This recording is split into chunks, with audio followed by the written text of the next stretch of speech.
بسم اللہ الرحمن الرحیم۔ خواجہ حضرات، میرے آج کے مہمان ہیں شبر رضا رضوی، ایڈوکیٹ جنرل پنجاب رہے، لاہور ہائی کورٹ کے جج رہے۔ 2007 میں مشرف کے دور میں پی سی او کے تحت حلف اٹھایا۔ 18 مئی 2011 کو ایک فیصلے کے ذریعے انہیں اس عہدے سے ہٹا دیا گیا۔ آئیے ان سے بات کرتے ہیں۔ سر، آپ کیسے ہیں؟ اللہ کا شکر ہے، آپ ٹھیک ہیں؟ سر، کیا آپ بتا سکتے ہیں کہ وکلا تحریک کے حتمی بینیفیشری کون تھے؟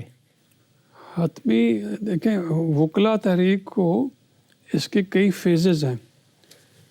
پہلا فیز جو ہے وہ شروع ہوا 9 مارچ 2007 کو۔ اس کی ریزن یہ تھی کہ میری ریسرچ کے مطابق افتخار چودھری صاحب نے خود بہت انسسٹ کیا کہ وہ ایمرجنسی ہے ان کو اور وہ پریزیڈنٹ کو ملنا چاہتے ہیں۔ وہ میٹنگ پریزیڈنٹ کو قائل کیا گیا۔ پریزیڈنٹ کراچی جا رہے تھے، کوئی نیوی کی وہ ایکسرسائز تھی۔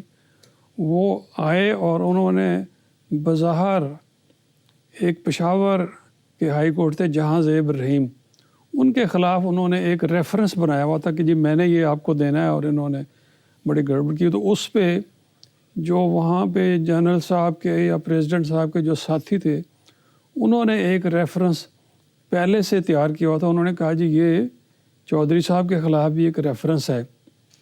تو پریزیڈنٹ کو یہ قائل کیا گیا تھا کہ جی 2 منٹ کی بات ہے۔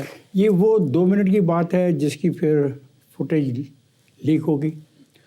اچھا، اس کے بعد ہاں، اس کے بعد کیونکہ نہیں، میں آپ کو بتاتا ہوں، اس میں کیونکہ ان کو یہ شو کیا گیا کہ وہ ملے پریزیڈنٹ صاحب وردی میں، حالانکہ پریزیڈنٹ تو آلریڈی وردی میں نیوی کی ایکسرسائز کے لیے کراچی جا رہا تھا۔ اس کو انہوں نے ان کے ہی ساتھیوں نے کہا جی بس آپ 2 منٹ کے لیے مل لیں۔ ریکارڈ یہ ثابت کرتا ہے کہ انہوں نے وہاں دو جرنیل تھے، جنرل ندیم ایم آئی کا ڈی جی، اور شاہ صاحب جو آئی بی کے تھے، یہاں پہلے ہوم سیکرٹری بھی رہے، ان کو اجاز شاہ، ان کو انہوں نے کہا کہ جب جنرل صاحب کراچی پہنچ جائیں تو میری ان سے ایک دفعہ فون پہ بات کروا دو۔ کس نے کہا؟ افتخار چودھری نے۔ تو وہ جو تصویر بنائی گئی وہ محمود شام صاحب کی اپسیٹ 2008 کتاب ہے، میں لایا ہوں۔ اس میں انہوں نے یہ ذکر کیا کہ یہ معمہ آج تک نہیں ہوا، کیونکہ پریزیڈنٹ اکثر وردی میں ہی افتخار چودھری صاحب ریگولر وزٹر تھے۔ یہ آج تک نہیں سمجھ آئی کہ وہ اس کی کیوں فوراً ہی وہ لیک ہو گئی اور فوراً ہی وہ میڈیا میں آ گئی جب جنرل صاحب وردی میں مل رہے تھے، اور ساتھ ہی پھر وہ کیس بھی بن گیا کہ جی وہ وردی میں ملے ان کو ڈرانے کے لیے، گھبرانے کے لیے۔ وہ تو ایک روٹین میں تھے، اپنے جا رہے تھے، ان کو روک کے کہا جن کو مل لیں۔ یہ روک کے کہا گیا، مل لیں، تصویر بن گئی، کچھ منٹوں کے بعد تصویر پاکستان کی ٹیلی ویژن اسکرین دنیا کے آ گئی، اور دنیا پر آ گئی۔ یہ کسی بڑی کھیل کا آغاز تھا؟ جی ہاں، یہ محمود شام صاحب یہ کہتے ہیں کہ آپ کیا کہتے ہیں؟ میری بھی جو ریسرچ ہے اس کے مطابق یہ پہلے سے ہی پلان تھا۔ نہ پریزیڈنٹ ان کو ملنا چاہتے تھے، نہ پریزیڈنٹ کے شیڈیول میں ان کی میٹنگ تھی۔ یہ ایک ان کے قریبی ساتھیوں کی طرف سے ٹھوس کی گئی۔ آپ وکلا تحریک کے حوالے سے اپنے آپ کو ایک گواہ کے طور پر تو سمجھتے ہیں کہ you are a witness to what was happening. ہاں، ظاہر ہے کہ میں اس وقت سروس میں تھا۔ کیا مشرف کا یہ موقف درست ہے کہ افتخار چودھری نے مس کنڈکٹ کیا تھا؟ جو ریکارڈ ان کو پیش کیا گیا، جو کہ ظاہر ہے کہ اس سے پہلے میرے نالج میں نہیں ہے کہ ان کے ساتھ ڈسکس کیا گیا۔ کیا یہ حقیقت ہے؟ اور اس میں پھر مشرف نے اپنے ایک بعد میں انٹرویو میں کہا کہ جو سپریم جوڈیشل کونسل ہے یہ ایک آئینی ادارہ ہے، اس کو سپریم کورٹ کو چاہیے تھا کہ اس کا کانسٹیٹیوشنل فنکشن تھا کہ جو الزامات لگائے گئے کہ اس کو انویسٹیگیٹ تو کرتے، اس کو فنکشن ہی نہیں کرنے دیا گیا، اور رمدے صاحب کی ججمنٹ سے وہ کویش کر دیا گیا۔ حالانکہ ان کا یہ رائٹ تھا سپریم جوڈیشل۔ اس میں وہ جاوید اقبال صاحب کو بھی کہتے ہیں کہ کیا یہ حقیقت ہے کہ جو لوگ بیٹھے تھے جیسے جاوید اقبال، عبدالحمید ڈوگو اور افتخار حسین، ان پر یہ دباؤ بھی ڈالا گیا کہ آپ سپریم جوڈیشل کونسل میں نہ بیٹھیں، اور اگر آپ بیٹھیں گے تو ہم آپ کے خلاف بھی ثبوت لے آئیں گے؟ کوئی ایسی بات ہے آپ کے لیے؟ نہیں، میرا تو یہ خیال ہے کہ جاوید اقبال صاحب نے سچویشن کو وے کیا اور پہلے انہوں نے ان کو خود ہی آفر کی کہ مجھے بنائیں. ان کا خیال تھا کہ چیف جسٹس وہ بن جائیں گے, لیکن چیف جسٹس جب ڈوگر صاحب کو بنا دیا تو انہوں نے I think side he change کر لی اور انہوں نے اس کو اننیسیسری ڈیلے کیا. افتخار چودھری نے کہا کہ عدلیہ کی آزادی کی تحریک میں میر جعفر اور میر صادق کا کردار ادا کرنے والوں کو شامل نہ ہونے دیں گے.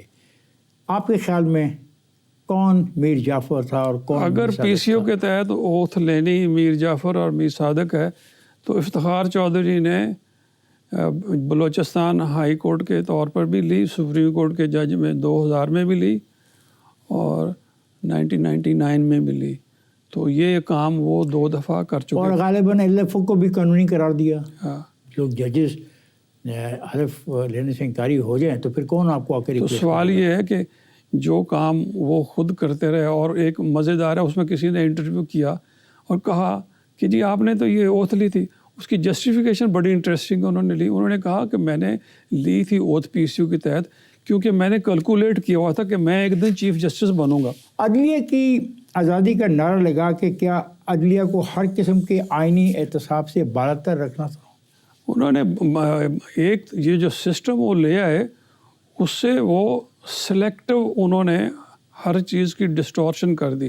For example Sindh high court versus federation of Pakistan جس کے تحت ایمرجنسی کو وائڈ کیا, اس میں وہ 5 دفعہ لکھتے ہیں کہ جج کو نکالنے کا صرف ایک طریقہ ہے, وہ آرٹیکل 209 کے تحت سپریم جوڈیشل کونسل کے تحت, لیکن خود ایگزیکٹو آرڈر کے تحت ریسٹور ہوا. انہوں نے کہا کہ ہم ایگزیکٹو آرڈر سے جو بحال ہوئے ہیں بالکل ٹھیک ہے کیونکہ ہماری جو ریموول ہے وہ 209 آرٹیکل سے ہٹ کے ہوئی تھی, لیکن خود انہوں نے 209 سے ہٹ کے لوگوں کو ہٹایا, ججز کو, جس کا میں 2007 میں 2009 میں اور 2011 میں, کیونکہ اس ججز کو صرف 209 کے تحت ہی ہٹایا جا سکتا ہے, تو وہ اپنی مرضی کرتے تھے.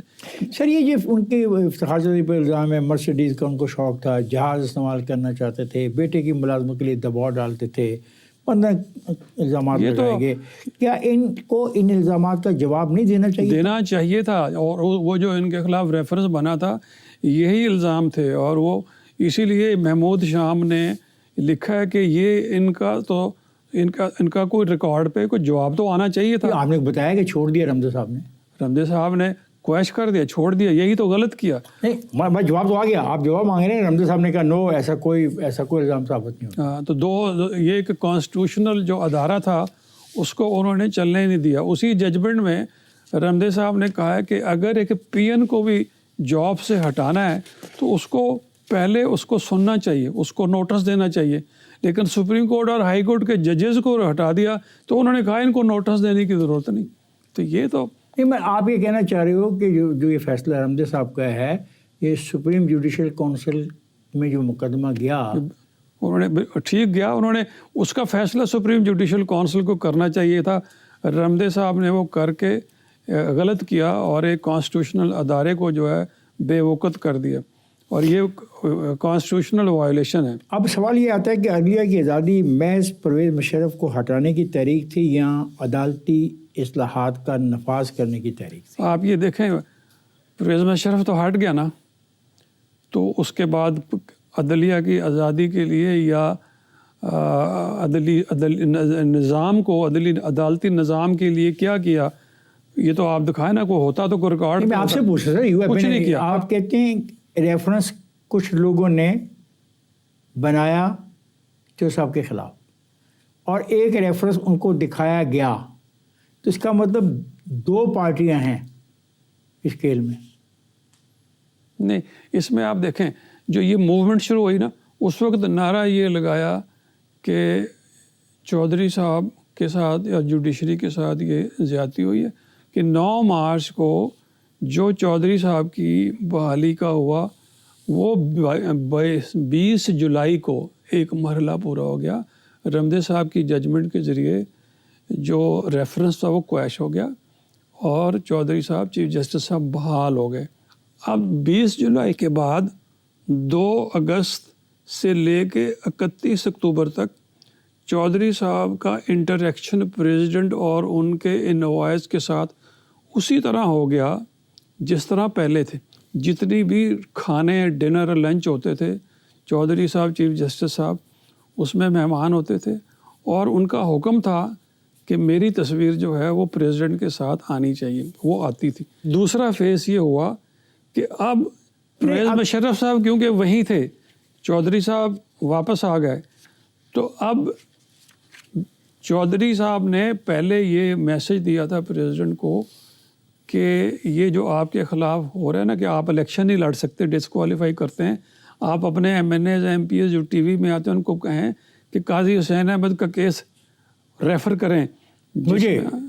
ہاں وہ بھی اس میں شامل تھے, اس کا حوالہ دیں کہ یہ ایشو جو ہے. مطلب یہ آپ یہ کہنا چاہ رہے ہیں کہ چودھری صاحب نے مشرف کو کہا کہ کیوں وقت ضائع کر رہے ہو, وردی کے بارے میں میرے پاس آؤ, کیس لے کے آؤ. نہیں, انہوں نے کہا کہ جو یہ کرتے ہیں نا ان کے خلاف یہ آپ ڈیفینس اپنے بندوں کو کہیں کہ پیش کریں. آپ بالکل کوالیفائی کرتے ہیں, آپ ڈسکوالیفائڈ نہیں ہیں قاضی حسین احمد کے فیصلے کا جس میں بھی آتھر ہوں, اس کا جواب دیں.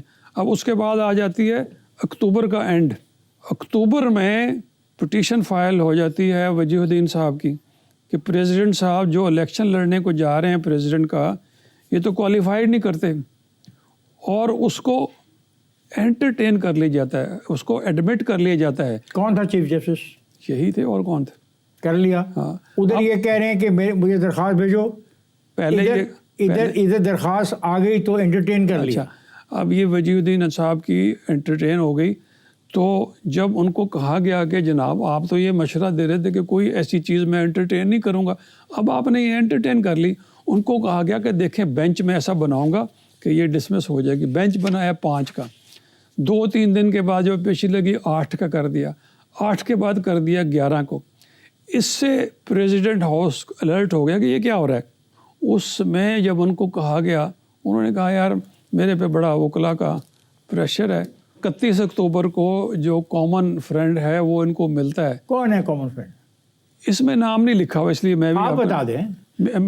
مجھے نہیں پتا. اس کے بعد جو 3 اکتوبر کی جو ایمرجنسی لگی ہے, کیونکہ اگر پریزیڈنٹ نے کہا کہ اگر میرا الیکشن نہیں ہوتا, آپ کو پتہ ہے اس الیکشن کے حوالے سے این آر او میں پہلے بہت سی چیزیں ہو گئی تھی طے, جو امریکہ سے طے ہو کے آئی تھیں, جس میں سب لوگ شامل تھے کہ پرائم منسٹر بے نظیر اور پریزیڈنٹ مشرف صاحب, یہ آگے سسٹم چلے گا. این آر او اسی سسٹم کے تحت دیا. اب یہ این آر او جو ہوا, یہ آپ کہہ رہے ہو کہ اس میں یہ طے ہوا, اس کا مطلب ہے کوئی ایسی فورس تھی جو اس این آر او پر بھی عمل درآمد نہیں چاہتی تھی. بالکل.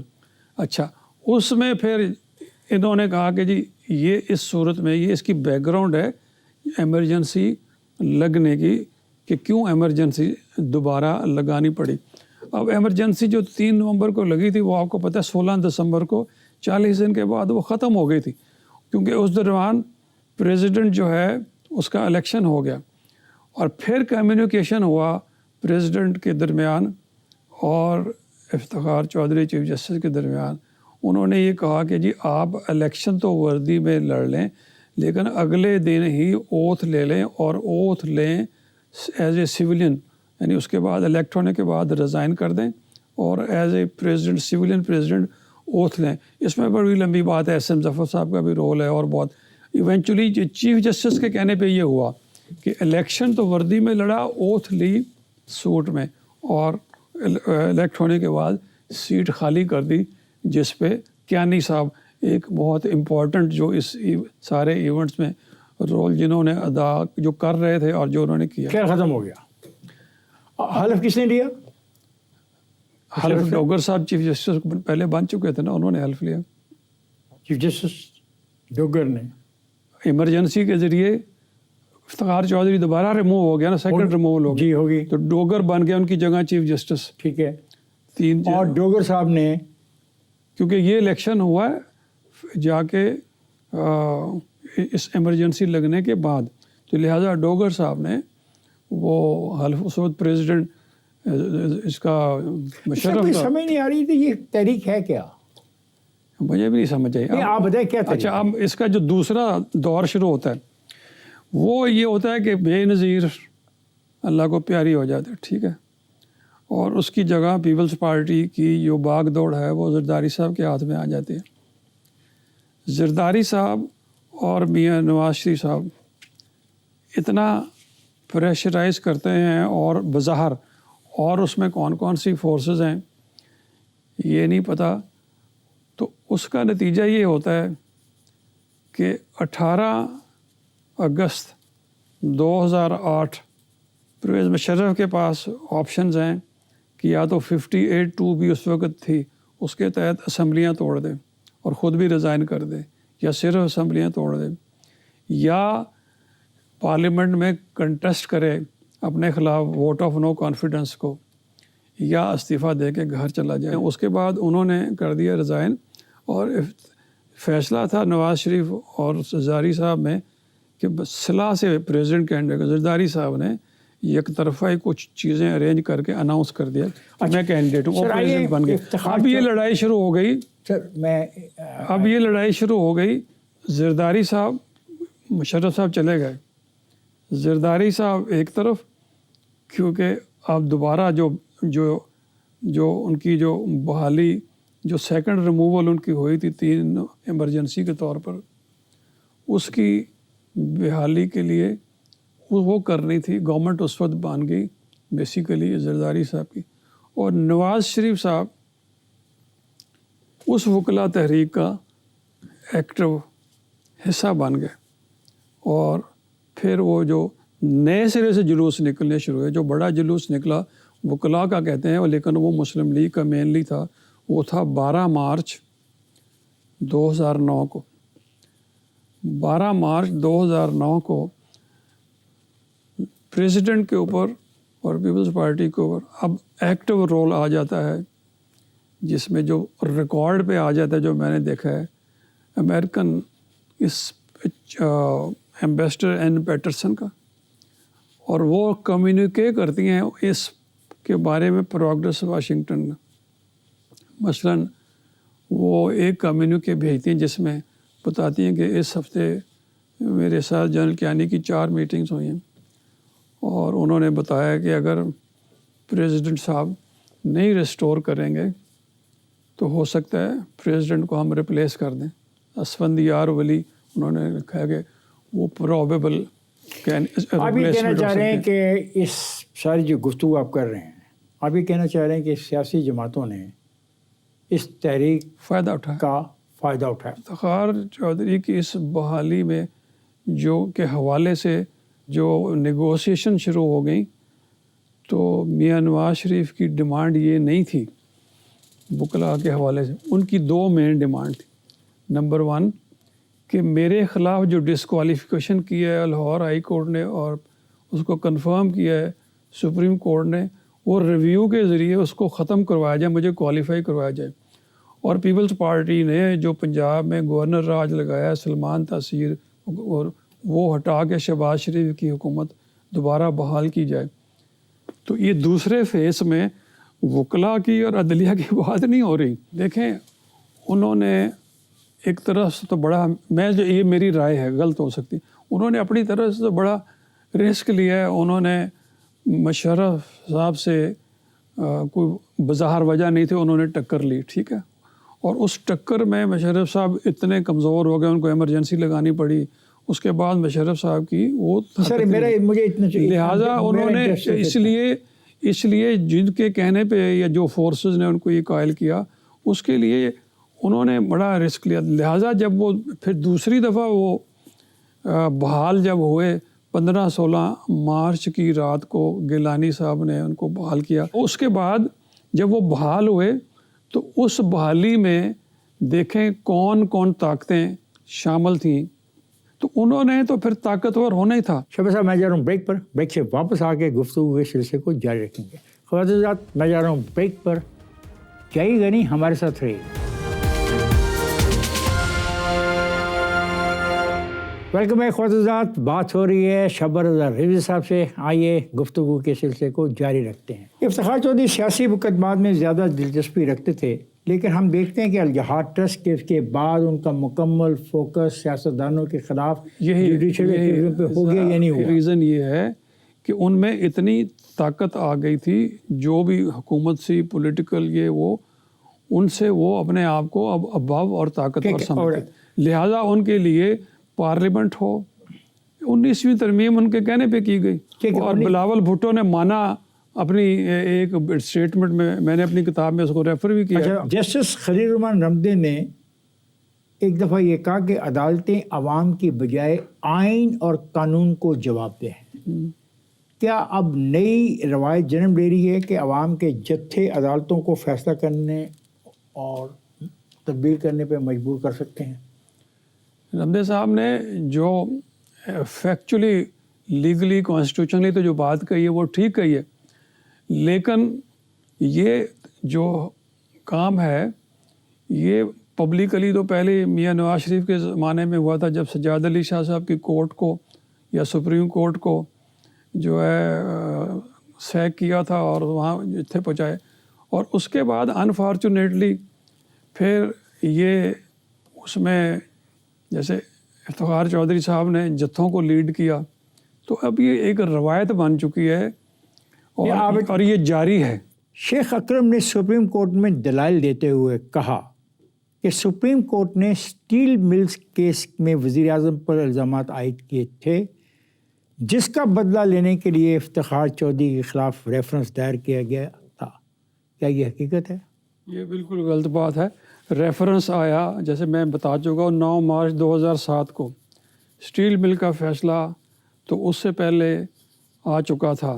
دوسرا ورشن یہ ہے جس کو میں بلیو کرتا ہوں کہ اسٹیل مل کے کیس جب چل رہا تھا اس وقت تک چیف جسٹس صاحب اور اس وقت کے صدر صاحب کے درمیان برادرانہ دوستانہ تعلقات تھے. وہ کھانے چل رہے تھے، وہ تصاویر چل رہی تھی. ایک میٹنگ میں جو چیف جسٹس صاحب نے خود ان کی ریکویسٹ پہ ہوئی، جہاں اسٹیل مل کا کیس انہوں نے ڈسکس کیا، اور پھر فیصلہ ہوا کہ اگلی میٹنگ میں پریزیڈنٹ نے مخدوم علی خان جو اس وقت اٹارنی جنرل تھے، زندہ ہیں، وہ بھی موجود تھے اور کچھ لوگ بھی شامل تھے.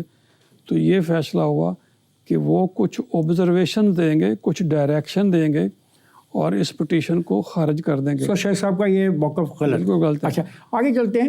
سر، اگلا سوال ہے کہ افتخار چودھری نے غیر ملکی کمپنی کا مائننگ لائسنس منسوخ کیا تو international centre for the settlement of investment disputes نے پاکستان کو 950 ارب روپے کا جرمانہ کیا. کیا یہ فیصلہ پاکستان کے عوام کے خلاف سازش نہیں تھی، اور کیا ایسا فیصلہ کرنے والوں کو جرمانہ ادا نہیں کرنا چاہیے؟ بالکل دینا چاہیے. یہ ایک سیلف ایگوئزم ہوتا ہے نا، کہ میں منوانے کا کہ میں پہلوان ہوں. حالانکہ یہ نہ تو ایک طور ججز جو ہیں وہ کوئی سائنٹسٹ ہوتے ہیں، وہ ٹیکنیکل آدمی تو نہیں ہوتے نا، کہ کس کی رپورٹ پہ، کس ایکسپرٹ کی رپورٹ پہ انہوں نے یہ ساری چیزوں میں مداخلت کی. جج کا ایک اپنا، لائر کا ایک اپنا پروفیشن ہے، وہ ہر کام کا تو ماہر نہیں ہوتا. یہ اتنے بڑے سینسٹیو ایریے، نیشنل انٹرسٹ کے کیسز میں اتنے بڑے فیصلے دے دینے کہ ہم پوری دنیا میں جو ہے نا ہمیں امبیرسمنٹ ہوئے، اور ہمارے جو پبلک کا جو ایکسچیکر ہے اس کو آج تک نقصان ہو رہا ہے. جو بینچ بیٹھا تھا اس کو، اسٹیل مل کا آپ دیکھ لیں آج تک بھگت رہے ہیں. نہیں، جو اس کیس کا جو میں نے کہا، لوگ پیسے واپس نہیں لینے چاہیے ججز سے؟ لینے چاہیے. کوئی قانون ہے ایسا؟ قانون تو نہیں، قانون بنایا جا سکتا ہے. بنایا جا سکتا ہے نا؟ بالکل. تو اگر قانون بنایا جائے گا تو کہا جائیں گے کہ ماضی سے اس کا اطلاق نہیں ہوگا. کبھی کسی زمانے میں اگر آنے والے زمانے میں کوئی صحیح لیڈرشپ سامنے آئی تو یہ سارے قانون. لیکن سر، پھر اس میں یہ سوال آئے گا نا کہ ماضی کے معاملات پہ اس کا اطلاق نہیں ہوگا. قانون میں اگر پارلیمنٹ یا قانون ساز بنانے والے نارملی کہتے ہیں پروسپیکٹو، یعنی آج سے جس دن قانون بنے، لیکن قانون بنانے والے کو یہ اختیار ہوتا ہے جب وہ پرووائڈ کر دے قانون میں کہ اس کا ریٹروسپیکٹو افیکٹ ہوگا، یعنی ماضی سے. اس کی مثال یہ ہے کہ آرٹیکل 12 جو کانسٹیٹیوشن کا ہے اس میں لکھا ہے جس دن جو اوفینس ہوگا اس دن سے اس کو اوفینس سمجھا جائے گا. لیکن انہوں نے کہا کہ یہ کانسٹیٹیوشن کی ایبروگیشن کا جو قانون ہے اس کی سزا جو ہے 23 مارچ 1956 سے دی جا سکتی ہے، جو کہ پہلا بطور شہری اس تحریک نے ہمارے لیے نظام عدل کو کیسے اور کتنا بدلا؟ انصاف کے نظام میں کتنی تیزی آئی؟ اس میں تیزی نہیں آئی، اس میں خرابی آئی. سر ایک عجیب بات ہے کہ آپ کے حوالے سے ایک بات کہی جا رہی ہے، آپ کہتے ہیں کہ 7 ججز کے حوالے سے ہم نے ایفیڈیوٹ دیا کہ اس حوالے سے پی سی او کے تحت حلف کوئی آرڈر موصول نہیں ہمیں ہوا. آج بھی کہتا ہوں یہ ایک فراڈ تھا آپ کہتے ہیں. بالکل. آپ کے پاس اس ایفیڈیوٹ کا کیا بنا پھر؟ دیکھیں، جب کنٹیمپٹ پروسیڈنگز میں لکھا ہوا ہے لاء میں کہ اگر کوئی جج ایفیڈیوٹ دے تو اس کے اوپر کراس ایگزامن بھی نہیں ہو سکتا. ہم نے یہ کہا کہ دیکھیں ہمیں کوئی 7 ججز کا، آپ 7 ججز کون سے تھے؟ Can you name them out? 7 ججز جو تھے انہوں نے جو لکھا ہے اس میں حالانکہ بھگوان داس، افتخار چودھری، رمدے، یہ 4-5 نام، اس کا بھی نام، جاوید اقبال کا بھی نام تھا.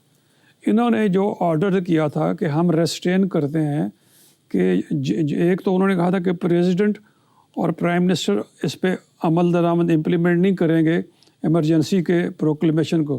دوسرا انہوں نے کہا تمام جتنے بھی جنرلز ہیں، جتنے بھی چیف آف سٹافز ہیں، وہ نہیں اس کو امپلیمنٹ کریں گے. پھر گورنمنٹ نئے جج نہیں لگائے گی، اور جو سٹنگ ججز تھے ان کو کہا گیا کہ آپ پی سی یو کے تحت اوتھ نہیں لیں گے.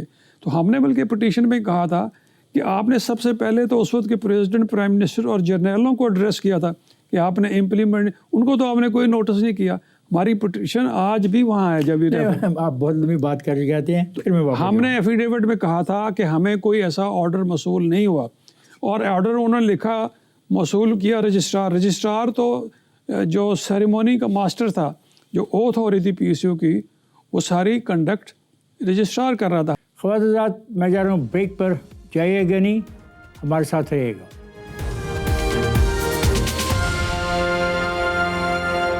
ویلکم ہے خواتین حضرات. گفتگو ہو رہی ہے شب رضا رضوی سے، اور بہت تاریخی معاملات ہمارے سامنے آ رہے ہیں. سر یہ اتنی لمبی تحریک چلی، 2 سال تک محیط ہے تحریک، کیسے چلا لی آپ لوگوں نے؟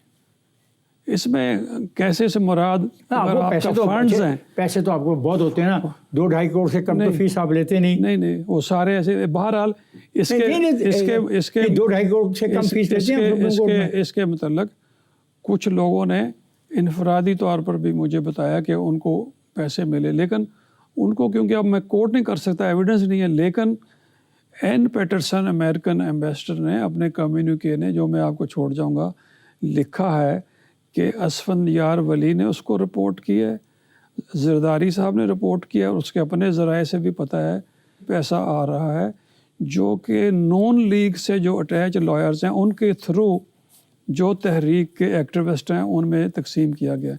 اگر انگریزی میں کہیں تو میں ورڈز کنوے کر دیتا ہوں، ویسے بھی آپ کو چھوڑ دوں گا. She said that اسفندیار ولی told me, which was confirmed by Zardari, that money was being distributed amongst the activists of the movement through lawyers associated with Muslim League نون. وکلا تحریک کے بعد سے اب تک مجسٹریٹ کی سطح سے سپریم کورٹ کی سطح تک 3 تبدیلیاں بتا دیں جن سے عوام مستفید ہو سکتے ہیں. میں نے جب انڈیا میں جب لاز بن رہے تھے نا، انگریز بنا رہا تھا 1861 64 65، تو میں نے وہ ساری پروسیڈنگز پڑھی ہیں، میرے پاس ہیں. یہ بڑی عرق ریزی کرنی پڑتی ہے، اور اس میں بہت لوگ بیٹھتے ہیں، کرنی پڑے گی. پڑھتے بھی چلو، لٹتے بھی چلو، بازو بھی بہت ہیں، سر بھی بہت ہیں، یہ جنگ ہے ایک نئے پاکستان کے لیے. یہ وہ نعرے تھے جو لاہور ہائی کورٹ کے حدود میں لگائے گئے. آج پھر اس قسم کی باتیں سننے کو آتی ہیں، آج پھر اس قسم کے نعرے سننے کو آتے ہیں. کیا ہم کسی سول وار کا نشانہ بننے تو نہیں جا رہے؟ دیکھیں، جیسے میں نے پہلے کہا کہ وہ جو تحریک جس نعرے پہ لگی تھی، میں اس کا جینونلی اس وقت بھی فیور میں ہوں، جینونلی، اور آج بھی اگر کوئی ایسی تحریک چلے جینون، تو میں اس میں بڑی خوش دلی سے پارٹیسپیٹ کروں گا. میں یہ چاہتا ہوں آپ چاہتے ہیں آپ کا بھی سر پھٹے جس طرح پھٹا تھا کھوسا صاحب. کوئی فرق نہیں پڑتا. اگر کوئی کاز کے لیے سر پھٹے یا جان دینی پڑے تو وہ ہمیں سب کو دینی چاہیے. لیکن آر یو دس فیور کے بڑھتے بھی چلو، لٹتے بھی چلو، بازو بھی بہت ہیں، سر بھی بہت ہیں. What are you talking sir? Are you asking for a revolution? Sir یہ تو مجھے نہیں پتا کس نے لکھا ہے. میں تو آپ کو سمپل الفاظ میں کہہ رہا ہوں میں کہ ہاں جو جس مقصد کے لیے وہ تحریک تھی وہ آج وہ تو نام کا عمل اس میں تو کچھ ہوا ہی نہیں نا. اس کی تو ضرورت ہے. جو نعرے لگائے گئے تھے وہ ریفارمز لانے کی, وہ سسٹم لانے کی. اس ملک میں دیکھیں اگر اس کے سب کے جذباتی نعرے ابھی بھی لگ رہے ہیں تو کیا اس کے نتیجے میں سول وار کی طرف تو نہیں چلے جائیں گے؟ سول وار کی طرف کیوں جائیں گے؟ دیکھیں بہت سارے جورسٹ ہیں, آپ کہتے ہیں بات لمبی ہو جائے گی. اسٹیٹ بنانے کا اور اسٹیٹ کو گورنمنٹ کے ذریعے چلانے کا صرف ایک مقصد ہوتا ہے. وہ کیا ہوتا ہے کہ اس ملک کے لوگوں کو کی روٹی ملے, اس ملک کو انصاف ملے, اس ملک کو پیس ملے, اس کو پراسپیرٹی ملے. اچھے نعرے ہیں یہ. ہاں یہ اگر یہ کوئی اسٹیٹ اپنے اس تحریک کے بعد کچھ ملا؟ اگر کچھ نہیں ملے یار, اس تحریک کو تو میں کہتا ہوں وہ مقصد ہی نہیں تھا. وہ تو اور مقصد ہی جو تھا جنہوں نے حاصل کر لیا, آپ کو بتایا بھی ہے. لہٰذا یہ اگر اسٹیٹ کا بنانے, اگر اسٹیٹ اپنے سٹیزن کو یہ چیزیں نہیں دے سکتی تو وہ مقصد ہی ختم ہو جاتا ہے. آپ پی سی او کے تحت حلف لینا آپ سمجھتے ہیں ضروری ہے یا نہیں ہے؟ میں سمجھتا ہوں ضروری نہیں ہے. اوکے ٹھیک ہے. جسٹس عبدالقیوم مرحوم نے کہا جب میں جج تھا تو میں نے پی سی او کے تحت حلف اٹھا کے غلطی کی. ججز کو پی سی او کے تحت حلف نہیں اٹھانا چاہیے. کیا آپ کو بھی یہ محسوس ہوتا ہے کہ آپ نے بھی غلطی کی تھی؟ نہیں, میں اس لیے کہتا ہوں کہ میں نے یہ ریلیونٹ میرے لیے اس لیے نہیں ہے کہ میں نے پہلے بھی کہا کہ جو کچھ اسلام آباد میں ہو رہا تھا ہمیں اس کا متعلق کچھ پتہ نہیں تھا, ہمیں کچھ بتایا. دوسرا ظفر Ali Shah case supreme court کا جو فیصلہ تھا اس وقت وہ قانون تھا, اس میں یہ لکھا ہوا تھا, جس میں افتخار چودھری کا میں نے اگزامپل دیا, 13 یا 14 ججز کا وہ فیصلہ تھا کہ یہ ڈپینڈ کرتا ہے سرکمسٹانسز اور انڈیویجولز پہ. جو لے لیں وہ بھی ٹھیک ہے, جو نہ لینا چاہیں وہ بھی ٹھیک. نہیں تو آپ ملک صاحب کی اس بات سے اتفاق کرتے بھی ہیں, نہیں بھی کرتے؟ نہیں, میں نہیں کرتا کیونکہ اس میں انہوں نے پتہ نہیں اپنے حالات کے مطابق. جب آپ پر بات آتی ہے تو آپ اپنے آپ کو بچا لیتے ہیں. نہیں, میں بچا نہیں رہا. میں آپ کو بڑا کلیئرلی کہہ رہا ہوں کہ اگر ہمیں وہ 7 ممبر بینچ کا آرڈر کنوے ہوا ہوتا کہ یہ سپریم کورٹ نے فیصلہ کیا ہے تو میں شاید اوتھ نہ لیتا. My last question to you sir, جن لوگوں کی جانیں گئیں اس ساری جدوجہد میں, خاص طور پہ کراچی میں جو واقعہ ہوا, اس پہ آپ کو ذاتی طور پہ افسوس ہوتا ہے؟ جی مجھے افسوس ہے, نہیں ہونا چاہیے تھا, غلط کیا جس نے بھی کیا. تھینک یو سو مچ سر. آپ کی بہت مہربانی. آپ کا بہت بہت شکریہ, آپ تشریف لائے اور آپ نے اس پروگرام میں شرکت کی.